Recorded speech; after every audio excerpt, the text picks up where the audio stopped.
우리에게 예배는 생명과 같은 것이라고 말합니다. 아니, 우리에게 예배는 생명이 맞습니다. 하나님께서 에덴 동산을 만드시고 사람을 거하게 하신 것은 하나님께서 그 사람을 통해서 예배를 받기 위함이셨습니다. 그런데 죄로 인해 타락하고 인간은 하나님께 예배할 수 없는 상황이 되어버렸습니다. 예수님께서 우리 죄를 속하신 것은 이렇게 잃어버린 예배하는 삶을 회복시켜 주시기 위함입니다. 우리가 이 땅에서 예배하는 것은 천국에서 영원한 예배를 해야 할 것을 미리 체험하는 것입니다. 그래서 예배는 생명이라고 하는 것이며 우리에게 예배는 정말 중요한 것입니다. 본문의 내용은 예수님께서 공생애를 시작하신 초기에 발생한 사건이라고 생각을 합니다. 물론 달리 보는 학자들의 견해도 있긴 합니다만은, 그리고 이 사건의 배경은 유월절입니다. 유월절이 무엇인가는 설명은 다 아시겠지만 다음에 기회가 되면 하기로 하겠습니다. 이 유월절에 제물로 드려지는 어린 양은 장차 오실 메시아의 사역이 무엇인가를 보여주는 그림자와 같은 것입니다. 그러므로 유대인들이 유월절에 일주일간 예루살렘 성전에 모여서 제사하며 절기를 지키는 것은 과거 애굽에서 희생된 어린 양의 피를 문설주에 발라 해방되었던 것을 기억하며 장차 오실 메시아도 그 어린 양처럼 희생의 피를 통해서 인류를 죄에서 구원해 주실 것을 믿고 기다리는 정신을 가지고 이 유월절 절기를 지켜야 한다는 것입니다. 그러니까 유월절을 지키는 의미는 메시아를 기다리는 그런 간절한 마음을 가지고 지키는 것이죠. 에레미야스라고 하는 유명한 신학자에 따르면 이 유월절 절기에 전국에서 예루살렘으로 사람들 모여드는데 장정만 13만 명이 모였고 그 가족들까지 전부 합하면 거의 100만 명이 되는 사람들이 예루살렘에 모여서 북적거렸다고 합니다. 예수님께서 12살 되었을 때 이 절기를 지키고 내려가다가 예수님의 부모가 그 예수님을 잃어버리고 3일길을 되돌아와서 다시 찾았다는 기사가 있는데, 이 말씀을 들어보면 왜 예수를 잃어버렸는가 하는 상황이 짐작이 되는 것이죠. 이 당시 예루살렘의 인구가 겨우 6에서 8만 명 정도였습니다. 그런데 6에서 8만 정도가 사는 그 예루살렘에 절기 때마다 100만 명의 사람들이 모여서 일주일간을 북적댑니다. 얼마나 혼란스럽고 소란스러웠을지 복잡했을지 짐작이 되고도 남는 상황이죠. 그뿐이 아닙니다. 거기에 약 25만 마리의 양을 잡아서 성전에서 제사를 지냅니다. 일주일 동안 예루살렘에서 약 25만 마리의 양이 잡혀서 번제로 드려지니 예루살렘은 그 일주일 동안 피비린내에 고기 타는 냄새가 진동했을 것이다, 그런 말씀이죠.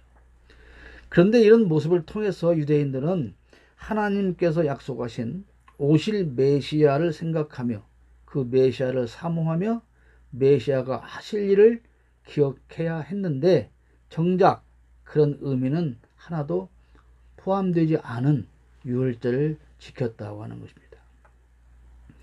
유대인 대부분은 그저 열심히 양을 잡아 제사하는 것으로 만족하였습니다. 백성을 바로 가르치고 인도해야 할 제사장과 사내들인 공회회 회원들은 이 절기를 이용해서 자기들의 돈을 벌어서 모으는 일에만 눈이 멀어 있었습니다. 이 당시 예루살렘 근처에 있는 감람산에만 4개의 가축 시장이 있었다고 합니다. 왜 이렇게 가축 시장에만 있었을까요? 대제사장과 제사장들은 멀리에서 순례자들이 가지고 오는 재물을 판정해야 합니다.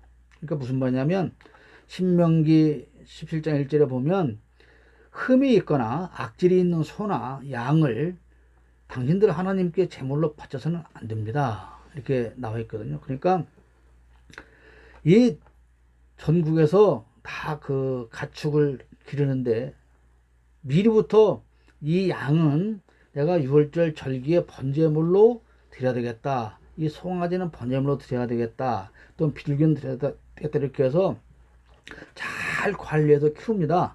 이 백성들이. 그리고 이제 이 절기를 지키기 위해서 집에서부터 그 잘 기른 가축을 끌고 오는 거예요. 근데 번제를 드리려고 하면 흠이 있는 거 없는가를 봐야 되는데 그것을 누가 판단하느냐?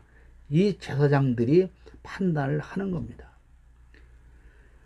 그래서 이 제사장들이 그것을 이용해서 끌고 오는 가축들은 아무런 흠이 없지만 다 흠을 잡아내는 거예요. 트집을 잡는 거예요. 이 양은 이거 안 된다. 그럼 어떻게 됩니까? 이 양으로 살아. 근데 이 양은 비싸고 오히려 흠이 있고 쩔뚝거리고 흠투성이인 것을 비싸게 팔고 폭리를 취하는 그런 일에 이 지도자들이 몰두하고 있었다고 하는 것입니다. 이 유대인들은 이 절기대가 되면 이 지도자들은 이제 돈 벌 타임이 되었다. 제철 맞았다. 그것에만 관심을 가지고 있었다는 것입니다. 성전의 실체는 메시아입니다. 성전에서 이 유월절을 지킨다고 하는 것은 성전은 예수라고 하는 것을 보여주고 있는 거예요. 아무도 그 성전의 실체가 메시아인 것을 알지 못합니다. 오직 한 사람이 압니다. 누굽니까? 세례 요한 한 사람만이 그 메시아를 알아봅니다. 요한복음 1장 29절에 다음날 요한은 예수께서 자기에게 오시는 것을 보고 말하였다. 보시오, 세상 죄를 지고 가는 하나님의 어린 양입니다. 유대인들은 유월절에 예루살렘에 모여 수십만 마리의 가축을 잡아서 피냄새를 풍기며 분주하게 제사를 지냈지만 정작 주인공인 메시아는 알아보지 못했다는 사실입니다. 그뿐이 아닙니다. 이 성전에 들어가기 위해서는 성전세를 내야 돼요. 성전세를 내야 되는데 유대 화폐로 반세겔의 성전세를 내야 되는데 이 금액이 만만치 않은 돈입니다. 노동자의 이틀분 임금에 해당하는 적지 않은 돈, 두 데나리온이죠. 그런데 이 유대 화폐는 유대인들만 사용하고 통용되지가 않아요. 근데 당시 사용된 통화는 로마나 그리스의 화폐입니다. 그런데 그 동전에는 로마나 그리스의 황제의 초상이 그려져 있어요. 그래서 이거는 우상을 숭배하는 것과 같으니 이 돈으로 성전세를 내서는 안 된다. 그럼 어떻게 됩니까? 세겔로 바꿔야지. 어떻게 하느냐? 그 세겔을 바꿔줘요. 보면 나오죠. 환전상들이 이 사내들인 공예는 이것을 이용해서 세겔로 환전해 주는데 자그마치 수수료를 50%를 떼어먹습니다.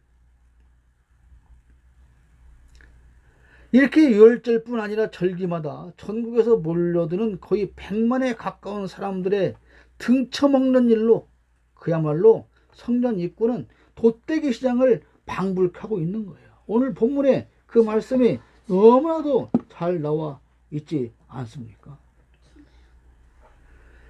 성전은 예수 그리스도의 몸을 상징합니다.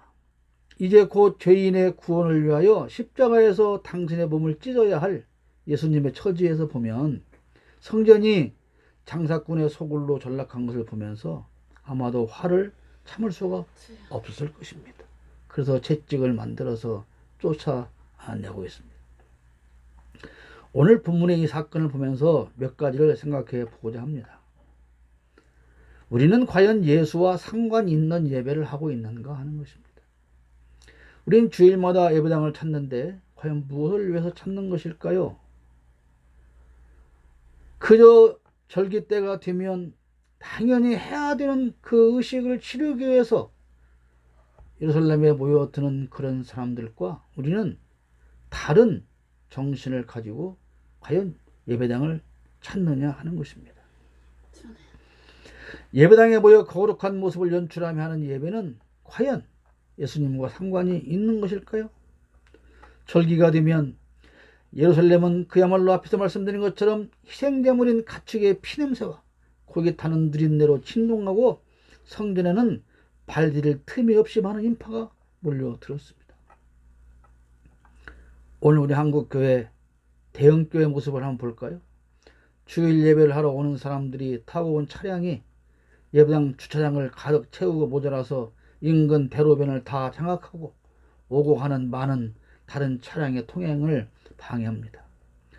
주차 안내 관리를 맡은 수많은 집사 장로들이 여기저기서 교통 신호봉을 들고 깜빡거리며 경기장에서나 들려올 만한 호각 소리가 요란하게 주차장을 지나다닙니다. 각지에서 교인을 싣고 온 대형 버스들이 줄지어서 들어와 사람들을 토해내듯 쏟아 놓습니다. 수백 수천 명이 동시에 앉아 천상에서나 들어봄직한 웅장한 파이프 소리와 합주단의 연주에 맞춰서 얼마나 장엄한 노래를 부릅니까?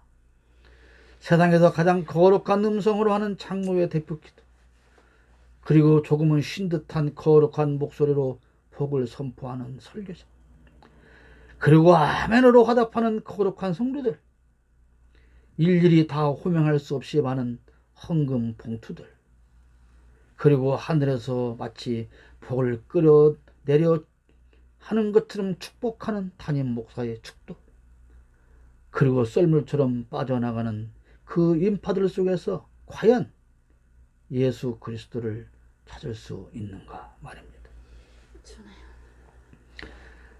6월절 절기를 지키기 위해서 집집마다 해서 가정마다 다 이고 지고 가축을 끌고 그렇게 몰려오는 사람들로 북적였던 예루살렘 거리, 일주일 동안 정신없이 분주하고 복잡했던 성전, 그리고 절기를 마치고 모두가 다 자신들의 고향을 향해서 빠져나가는 그 군중들의 모습과 오늘 우리 한국교회 대형 교회의 모습이 너무나 닮아있지 않습니까? 그 많은 교인은 왜 무엇 때문에 예배당으로 몰려오는 것일까요? 절기가 되면 그저들 그렇게 해왔던 것처럼 온 가족의 가축을 물고 예루살렘 성전을 향해 꾸역꾸역 순례길을 떠났던 그들, 율법과 전통에 따라서 그저 그렇게 의식에 참여해야만 했기 때문에 의무적으로 하는 그들, 그리고 그렇게 마쳐야 하나님께서 우리에게 명하신 것을 다 지켰다고 안도의 숨을 쉴 수 있는 그들, 그것을 하지 못하면 당장 멸망받을 것 같은 생각을 가진 그들, 그런 행위가 하나님을 섬기는 것이라고 생각을 했고 그렇게 함으로 인해서 자신의 의무를 다한 것이라고 생각을 했던 그들, 오늘 주일에 예배하기 위하여 몰려드는 그 많은 교인의 생각과 가치관은 그때 그 시절 그 유대인들과 과연 어떻게 다른 것일까요? 사랑하는 여러분, 지금 우리는 이 비좁은 곳에 이 소수가 왜 여기에 모여 있습니까? 우리는 오늘 왜 여기에 모여서 예배를 합니까?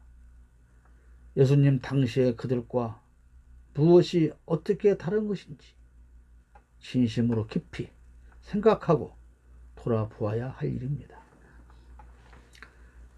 두 번째 생각해 보고자 하는 것은 타락한 지도자들입니다. 사내들인 공회가 있습니다.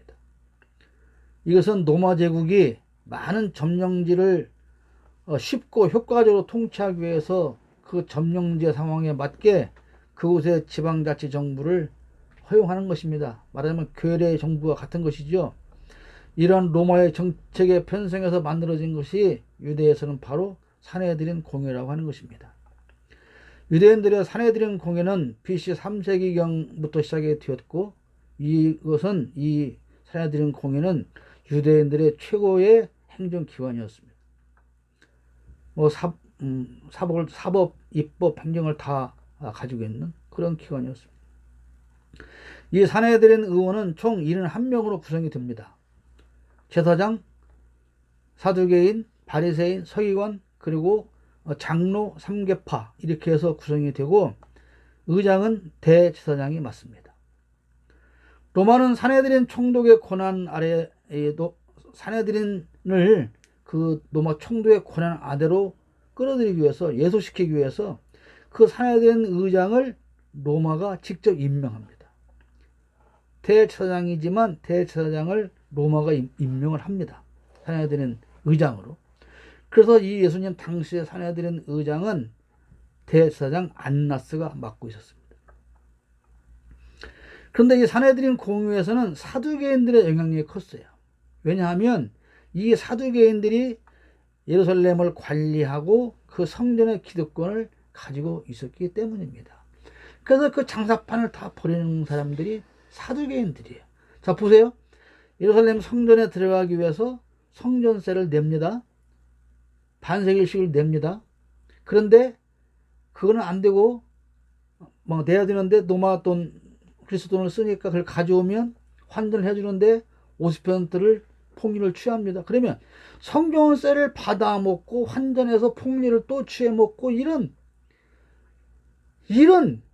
용서받지 못할 이런 집단들이 당시에 그렇게 악을 행하고 있었던 것입니다. 산헤드린 기능은 종교적, 도덕적 또는 정치적 일까지 하였는데 종교 기능으로는 유대인 전체를 관리했어요. 예수 믿는 사람을 잡아다가 죽였던 그 일에 앞장섰던 사울이 여기에 속해 있었던 것입니다. 사도행전 9장 1절에 보면 나오죠. 사울은 여전히 주님의 제자들을 위협하면서 살기를 띠고 있었다. 그는 대제사장에게 가서 다마스쿠스에 있는 여러 회당으로 보낸 편지를 써달라고 했어요. 왜 편지를 써달라고 했어요? 가서 예수 믿는 사람들을 잡아올 수 있도록 허락해달라, 그 얘기입니다. 그는 그 도를 믿는 사람은 남자나 여자나 가리지 않고 닥치는 대로 묶어서 예루살렘을 끌고 오려는 것이었다. 이 일을 묵인하고 허락을 해준 것이 산헤드린 공회입니다. 정치적으로는 산헤드린 공회가 사법권으로 사형을 선고할 수 있었지만 그러나 로마 정부의 허락을 얻지 않으면 사형을 집행할 수는 없었습니다. 로마는 유대교에 대한 그 유대인들의 열정을 참조해서 종교적인 문제에 대해서는 가급적이면 로마 총독은 개입하지 않았습니다. 그래서 본디오 빌라도 총독이 예수를 재판하다가 예수를 헤롯 안디바에게 넘긴 것도 예수님이 종교적인 문제와 관련되어 고소되었기 때문에 나중에 골치 아플 일을 피하기 위해서 그렇게 한 것이죠. 그게 누가복음 27장 6절 이하에 잘 나와 있습니다. 빌라도가 이 말을 듣고서 물었습니다. 이 사람이 갈릴리 사람이요? 그는 예수가 헤롯의 관할에 속한 것을 알고서 예수를 헤롯에게 보냈는데 마침 그때 헤롯이 예루살렘에 있었다. 피하려 했던 것이죠. 이 산헤드린 공회가 있는가 하면 그들과 결탁한 제사장 집단들이 있습니다. 정치적인 집단 산헤드린과 종교적인 지도자 그룹 제사장들이 연합해서 불법을 자행했습니다. 오늘 우리 현실과 너무나도 닮아있다는 생각이 들지 않습니까? 광화문 광장에 죽기 살기로 모여드는 그 집단들은 과연 그게 정치 집단일까요? 종교 집단일까요? 구분을 할 수조차 없습니다. 교회에서 권력 있는 사람을 장로로 세워서 교회 이득을 챙기기 위해 온갖 불법을 자행하기도 합니다. 그 교회에 국회의원이 오면, 구청장이 오면, 면장이 오면 다 얼렁얼렁 장로로 세워줍니다. 그래서 무엇인가를 만들어 가기 위해서. 어저께 좀 지난 유튜브를 보니 이재명 도지사가 KBS에 그 유튜브에 나가서 하나 보니까 이재명 지사는 집사도 아니더만요. 네. 그때 사람들이 이재명이 집사를 사칭하고 다닌다고 그렇게 한다고 그럽니다. 왜 이 세상에서 힘 있는 사람들을 데려다가 교회 중직을 맡기고 지도자로 세울까요? 완장을 채워줄까요? 불법을, 편법을 차행해서 자신들의 교회의 이득을 챙기기 위해서.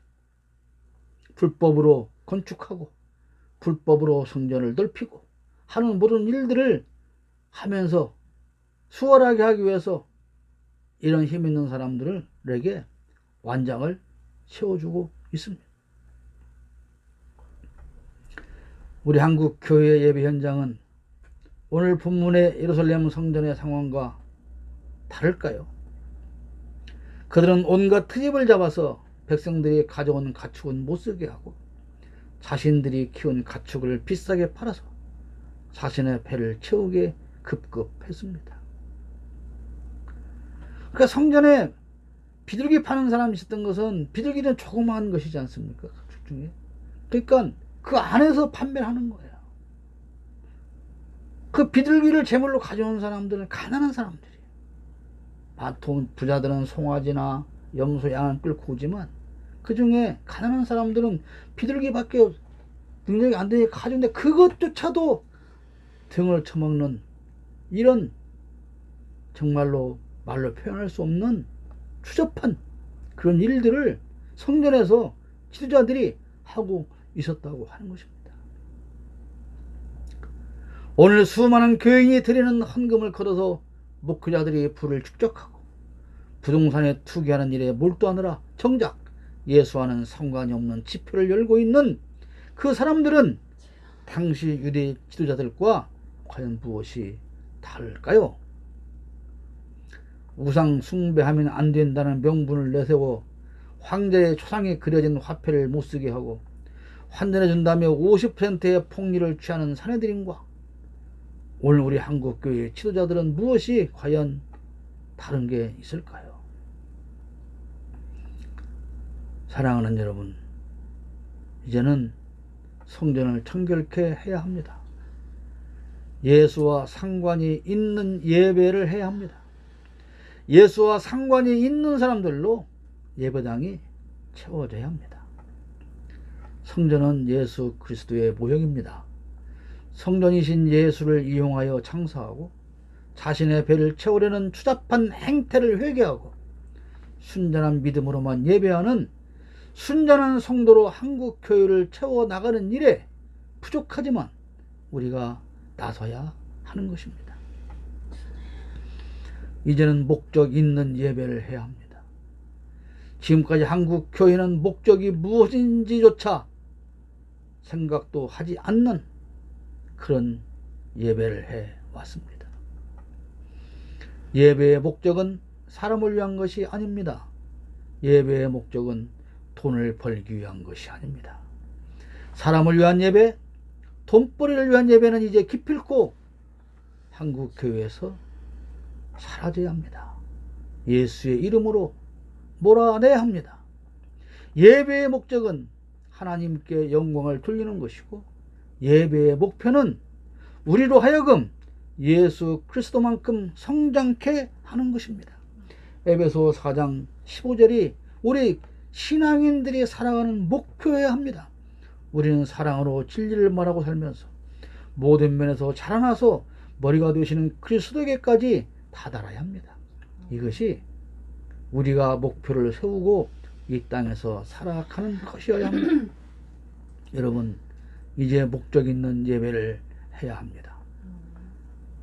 성전에서 온갖 장사치들을, 장사꾼들을 몰아내고 예수와 함께하는 바른 목적 있는 예배를 해야 합니다. 이것이 한국교회가 사는 길입니다.